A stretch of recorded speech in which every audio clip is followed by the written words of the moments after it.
गप गप गप ग, किती रडशील, गप की आता, गप. कुठं गेली पोरगी? अहो, आज पाठ लावायचं होतं शंकराच्या मंदिरामध्ये. समधी जण जमली असती आणि या पोरीचाच पत्ता नाही. आता नवरदेव पण येईल पोरीला न्यायला आणि पोरगी कुठं गेली? बोललो होतो तुला मी, बोललो होतो जे नशिबात असेल तेच घडेल म्हणून. नसेल दुसरं लगीन आपल्या बायकोच्या नशिबात, कसं काय होणार ते? किती बी कुणी बी काय बी ठरवलं तरी नाही होणार ते आता. असं म्हणून कसं चालेल? अहो, लग्न नाही करायचं तर नको करू दे. अहो, पण पोरीचा पत्ता नाही. तिने आपल्या जीवाचं काही बरं वाईट करून घेतलं हे समजायला नको का आपल्याला? अगं मी स्वतः उडकून आलो, गावभर फिरलो, कुठं पत्ता लागला नाही तिचा. समधी गडी माणसं शोधतात तिला, कुठं बी गावाला ती. अगं म्हटलं पुंडलिका बरोबर पळून गेली असेल म्हणून त्याच्या घरला जाऊन आलो. घरातच आहे तो पुंडलिक. मग आता म्हणजे हा म्हणजे शेगावला बी गेलेली नाही आपली बायजा. कुठे गेले असे? राम राम शिवराम बाप्पा, आलो आम्ही. हा चला, नवरी नटली. हा काय झालं तुमच्या डोळ्यात पाणी? हवं तुमच्या पोरीचं दुसरं लग्न आहे, पहिलं नाही. तुमची पोरगी दुःखात निघून सुखात राहा चालली. हा तुम्हाला तर आनंद व्हायला पाहिजे. आणि चला लवकर करा. अरे देवळा समजी तयारी झाली ना? हा तिकडे भटजी खोळंबलाय, मुहूर्त चुकता कामा नाही. लवकर करा, चला चला. बळीराम, काय झालं? बळीराम बायजा घर सोडून पळून गेली. बळीराम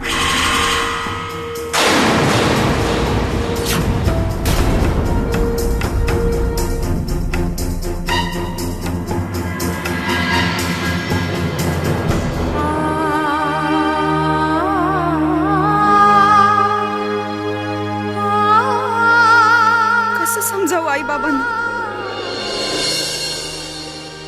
गजानन महाराज म्हणाले, माझ्या नशिबात संसार सुख नाही, तर ते नाहीच आहे. मग का मला बळीरामच्या गळ्यात मारू पाहतायत?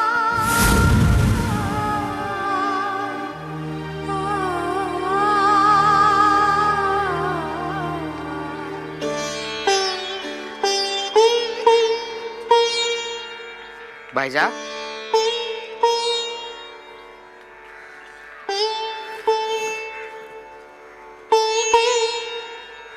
भाईजा, अगं अशी इथे येऊन का बसलीयस? पुंडलिका, घर सोडून आलीये मी. कळलं मला. तुझे वडील माझ्या घरी येऊन गेले चौकशीला. त्यांना वाटलं तू माझ्यासोबत शेगावला आली असशील. भाईजा, हा काय प्रकार आहे?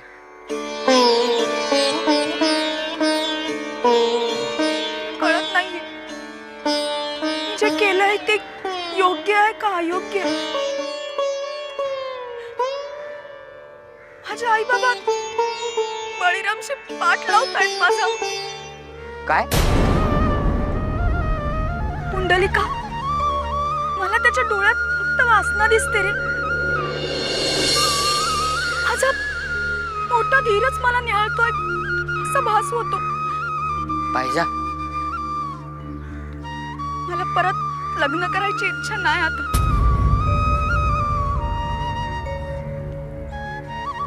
नाहीये ना इच्छा? मग तसं स्पष्टपणे सांग ना घरच्यांना. घर सोडून का आलीस? पुंडलिका, अगं भाईजा, महाराजांनी काय सांगितलंय?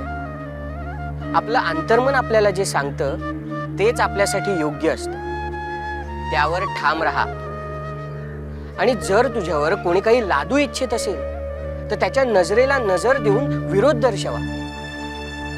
हे बघ भाईजा, संकटापासून असं पळून जाऊन काही फायदा नाही.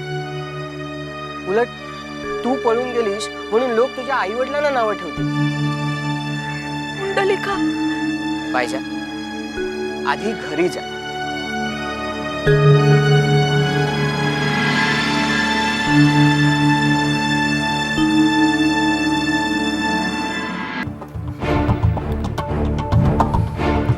कुठं गेली म्हणायची बायसा? आकाशात झाली भर का जमिनीत झाली गड काय कळ न गेले. जाऊ द्या, जाईल कुठं, येईल येईल परत येईल. बळीराम, बायजा बायजा तू आलीस. अंगाला हात लावायचं काम नाही. नाही म्हणजे म्हणजे बायजा मला वाटलंच होतं तुला उपरती होईल, तू परत माझ्याकडे येशील आणि पाठ लावायला तयार होशील माझ्या संगीत. नाही बळीराम, नाही कुंडलिकानं मला परत यायला सांगितलं म्हणून आले. बायजा तुझ्यासारखे लोक पोरगी पळाली म्हणून माझ्या आई बापांना टोचून टोचून मारतील याची जाणीव त्याने करून दिली म्हणून आले परत. असं आहे वय, माहित कशा पायी आलीस? जायचं ना आपल्या घरला. ठरवून आले तुला सांगायला. काय सांगायलीस? तुला घाबरत नाही आणि कोणालाच घाबरत नाही. बायजा मुकाट्यानं मी म्हणतो तसं कर, नाही तर तुझी जिंदगी नरक करून ठेवी. काय करायचंय ते कर. महाराज आहेत माझ्या पाठीशी. शाबास, अगदी बरोबर पावलं उचललीस. याच मार्गाने जा, म्हणजे तुझा खरा रंग जगाला कळेल. भले शाबास बायजा.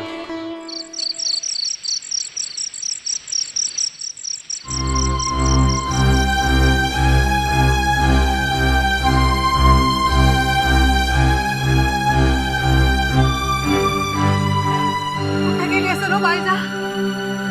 और मानी सापडली तरी घरला येणार नाही. ती ब्रह्मदेवाला साकडं घालावं लागेल. आपण तिच्या मला एकदा वागायलाच नको पाहिजे होतं. मग त्याला आपण काय करणार? पोरगी जड झाली होती म्हणून का आपण तिचा पाठ लावून देत होतो? कबूल, पण परिणाम काय झाला? व्हायचा तो झाला की नाही? लोक बोलतील. मला फुलाचा तरी हात धरून पळून गेलो. गावभर दौंडी पिटवत तोंडात शेण खाण्याचं ठेवलंय पोरीने. आणि याला कारण आपण देवाकडे प्रार्थना करा. देवाला सांगा माझ्या बायजाला घरी यायची बुद्धी दे.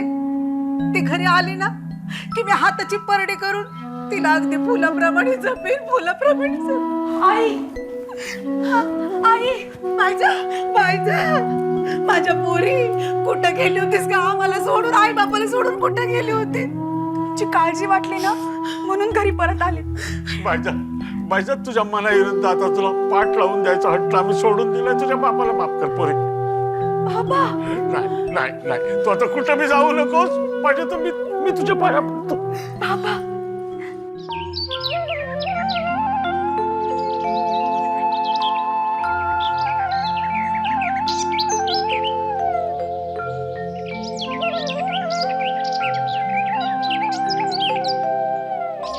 अहो तोंडावर आपटला बळीराम. बायजा हातावर तूर देऊन पळून गेली. जाईल कशी नाही? तिचा जीव आहे त्या पुंडलिका. ती काय पाठ बांधणार या बळीरामशी? त्यानंच पावलं विचार करून उचलायला पाहिजे होती. असा बळीराम घाबरणारा माणूस नाही. तो काहीतरी आखरीत घडविणार. बळीराम म्हणतात त्याला बळीराम. ए काय चाललंय? काय नाही, कुठं काय.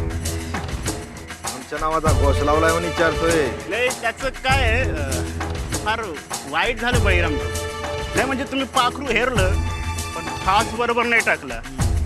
तुमच्या फासातनं बायजा उडून गेलीच कशी? ए जातीय कुठं? सौताच्या धीराशीला पुढे ठेवणारी बाई ती. काय आणि काय सांगतोय काय तर? म्हणून तर नवऱ्यानं हाकलली तिला. कुंडली काय ठेवतोय तिला? तिला लागली चटक. आमच्यासारखा खामक्याच पाहिजे तिला. बघ नाक मोठी धरून येते की नाही माझ्याकडे. धावता का शर्यत? शरद हा लागली मर्दा लागली. 8 दिवसात नाही बायदाशी पाठ लावला ना तर अर्धी मिशी हित उतरून ठेवून मर्दा. बायजाला अजून माहिती नाही बळी तोच कानपिळी. हा पुंडलिक भोकरे मिटक्या मारत मस्त लोणी खातोय आणि आपण उगाच मिशनवरती हात साफ करत बसतो. अरे कधी कुणाचं नशीब जोरावरती येईल सांगता येणार नाही. खरंय बाप, पुंडलिक लोणी खातोय, आपल्या हाती फुटकी खापर. बरोबर आहे. अरे बायको 4 पोरांची आई झाली म्हणजे फुटक्या खापरवाणीच वाटते की. अरे तिला बायजाची सर थोडीच येणार आहे वय. लाज आणली ह्या पोरी. राजरोजपणे हिंडते त्या पुंडलिका बरोबर. तिच्या आई बापाला कसं काय ठाऊक नाही कोणाच ठाऊक. नवऱ्यान टाकलेली पोरगी ती पुंडलिकाच्या गळ्यात परस्पर मारली गेली. फावलंच की त्याचं. काय सांगायचं, त्याच्याबरोबर तरी टिकते की नाही देव जाणे. बायच्यासारखी पोरगी कुणाला आवडणार नाही सांग. म्हणजे तुझ्या बी मनात भरले की काय. हा म्हटली तर मी काय नाही म्हणणार आहे वय. एकदा शेण खायची सवय झाली की माणूस उकिरडे बी हुंगतच फिरतो की. बायजा कशी चंद्राच्या चांदणीवाणी, अंगावर पांघरावं आणि निमूटपणे पडून राहावं. निमूट चुळचुळ करायची नाही वय.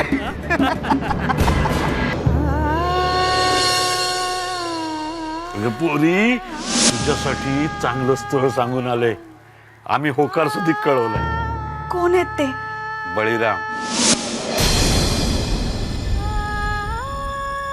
खरं सांगतो पाहिजे अक्षी राणी वाणी ठेवीन तुला. लाज नाही वाटत असं बोलायला? आता याच्यात लाज कसली? हं? अगं बायको म्हणून राह म्हणतोय, रखेली म्हणून नाही. बायजा कशी चंद्राच्या चांदणीवाणी, अंगावर पांघरावं आणि निमूटपणे पडून राहावं. निमूट चुळचुळ करायची नाही वय.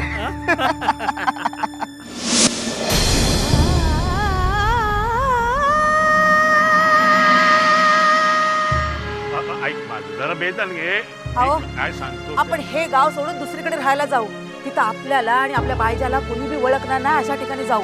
का पळ काढायचा? मी म्हणतो का पळ काढायचा? आपण आपली पोरगी निष्कलंक आपल्याला माहिती आहे. होय मग, पण गावात तिच्याविषयी काय बाई बोलतात माझ्याच्याने ते ऐकवत नाही हो. आता तू पण असं. तिने सरळ त्या बळीरामाशी लगीन केलं असतं तर लोकांना नावं ठेवायला जागा मिळाली नसती. अरे वहिनी, ओ वहिनी, काय हो, काय झालं? माझ्या पोरीच्या नावाने गावात आग लावली आणि वर बोंब ठोकत माझ्या घरात आला. लोक बोलतात तेच बोलते मी. म्हणून काय तुमच्या मुलीच्या जीवावर उठलेली नाही मी. झाडाजुडा दोर घेऊन पायथ्याला माळावर जाताना पाहिलं मी. म्हणूनच सांगायला आली तुम्हाला. जावा आजवा तुमच्या पोरीला, तिचं काय बी खरं नाही.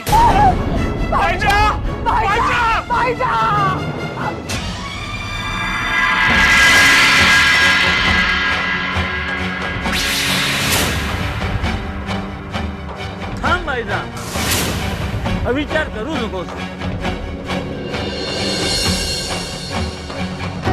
अजून तुझी वेळ आलेली नाही.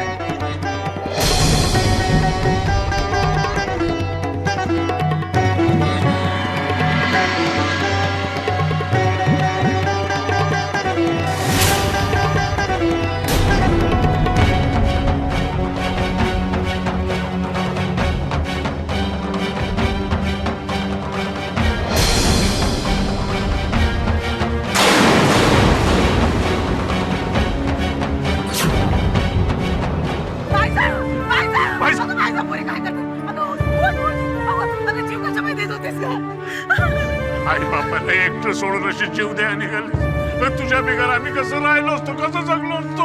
आम्ही दोघांनी बिघड बस घेतला असता पोरी. हा बाबा, बाबा सांगून काय करू? काय राहिलंय माझ्या आयुष्यात? लोक मला उलटा म्हणून हिणवतात. असं काय पाप केलंय म्हणून माझ्या वाटेला हे भोग आले? मला कोणाची भोगदासी होऊन राहायचं नाही. मला मरू दे, मला मरू दे, सोडा मला. बायजा, महाराज, महाराज, तुम्ही समजावा पोरीला. पोर जीव देण्याचा प्रयत्न करते हो. बायजा, आम्ही इथे असताना तू असं कृत्य करता कामा नयेस बायजा. तू कितीही वेळा गळ्या होती फास आवडलास तरी तो दोघ तुटून पडेल. जरी तू विहिरीत उडी घेतलीस तरी आमची नर्मदा येऊन तुला वाचवी. महाराज,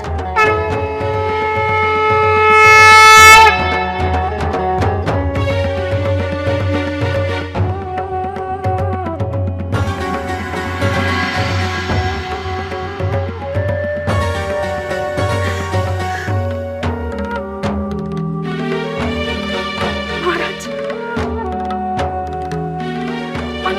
करा. माझी चूक झाली.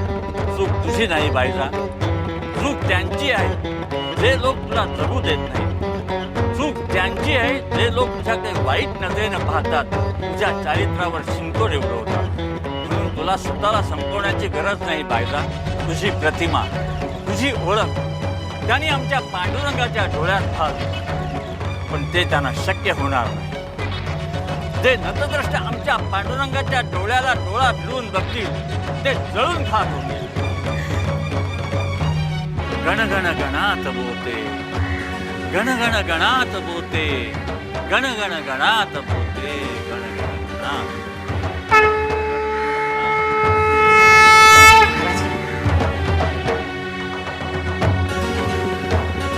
महाराज महाराज मला क्षमा करा महाराज, मी चुकलो, मला क्षमा करा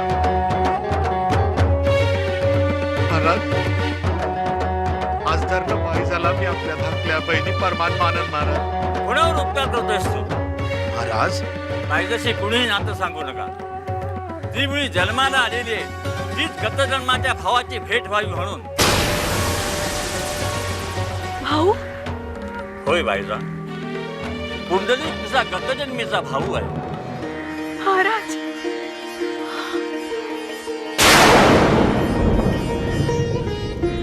पुंडलिका भाईजा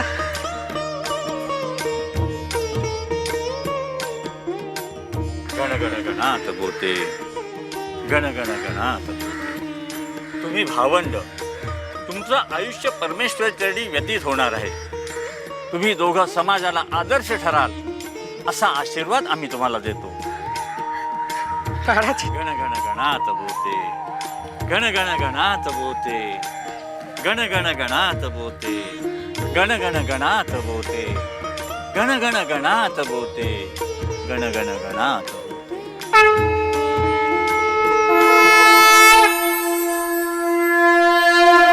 गुरु नित्य आपल्या शिष्यांची काळजी वाहतात.